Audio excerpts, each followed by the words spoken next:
Yeah, you used it I've yesterday. been using that word today and yesterday. I've used I it. know what's happening. You're softening.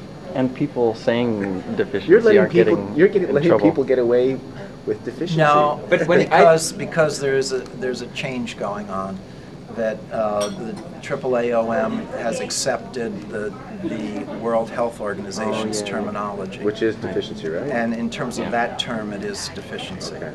So a number of us have decided that although we may choose to use vacuity in our own writing, etc., but that we're going to allow deficiency as equally correct. Sedate, I'm sorry, I can't say sedate, and I can't say tonify, and I can't say excess. I've been saying excess here. Right. I'm willing to do that. Created the language for the WHO, but who's making that up?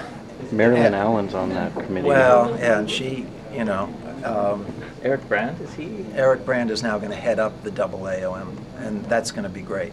But so far, the WHO terminology is about 60% Weissman, and then most of the rest of it comes from this Chinese man, who his position is that we should be using the English medical equivalents.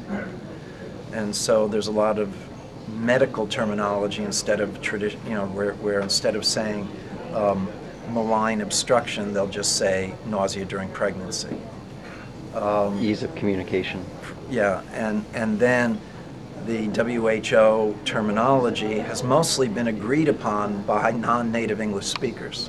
I mean, that's the problem with it, is that this has so far primarily been an agreement between the Korean, Vietnamese, Japanese, Taiwanese, and mainland Chinese. And of course, those people have certainly the credentials to discuss and come to consensus or agreement on what the Chinese terms mean.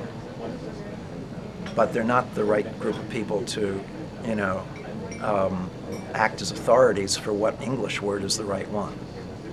Like you said before. And also, you know, Asian people, their society is based on consensus. They're not necessarily worried about whether something's right or wrong. It's what everybody agrees to do.